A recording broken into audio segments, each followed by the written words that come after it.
Hello, welcome to Cabbage Patch Soap. My name is Laura, and I'm back again with another soap video that had some technical difficulties. I'm just showing you the red soap batter there. So that was the raw soap. This is a series of photographs I took after I made it because I realized I had lost all the footage after the soap had been made. I think this is where I first started noticing I was losing footage. So I went ahead and took some photographs. I took that short video before, and I'm patching it together.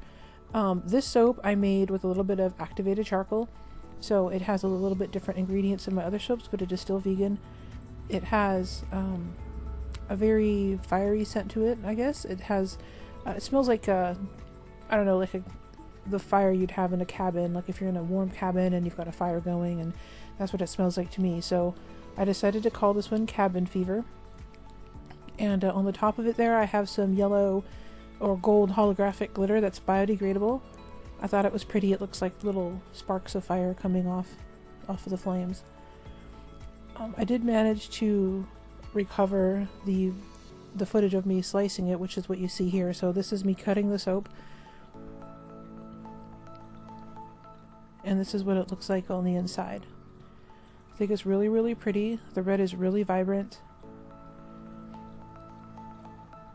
And like I said, it has activated charcoal in it. And I like how the top looks like flames. So unfortunately I lost the making of footage, but I managed to save the slicing footage and take some pictures for you. That one looks really pretty too. I really like how these turned out. And then of course I've got the 2M pieces that I can cut up. So if you like the soap and if you'd like to purchase it, it'll be available December 1st on my Etsy shop. I'll have a link below.